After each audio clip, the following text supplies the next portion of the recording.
in to offer incense, they were supposed to be praying for the Jews. They were supposed to be praying for God's people and for the coming of the Messiah and anything else that was important at that time. That's what they went in there for. And Zechariah went in.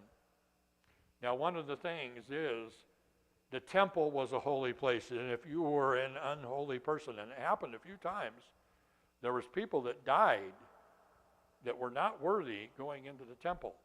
We think of Aaron's sons that went in there, and evidently, from what we can figure out, they went in and they were drunk.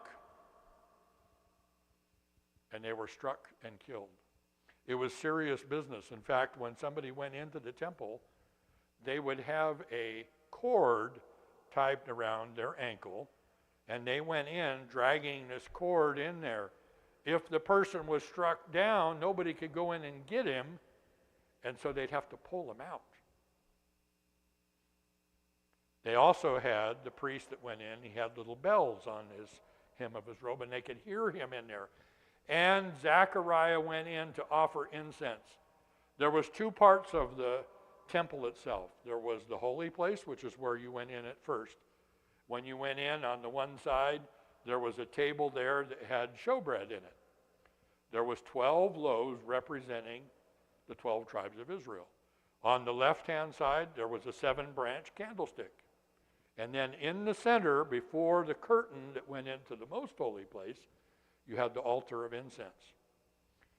And as the incense was offered, that smoke of the incense went up, and it went over the curtain and into the most holy place. In the most holy place, when the temple was first built in Solomon's temple and in the tabernacle, they had the Ark of the Covenant.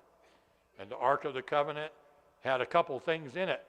It had the 10 Commandments that had been handed down from Sinai. It also had 2 other things in it. Anybody know what the 2 other things that were in that? Aaron's rod that budded and manna. There was a container of manna in there.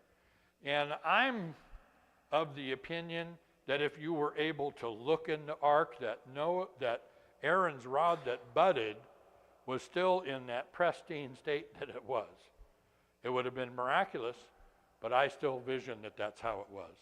It had, and if you read the account on there, deciding who was going to be of the priestly line, which of the people and of the 12 tribes, and that each of the leader of the 12 tribes had put a stick in the temple, in the tabernacle, with their name on it, their rod, and the one that budded, well, when they came in, it not only budded and had flowers on it, it had leaves on it, and it had ripe almonds on it.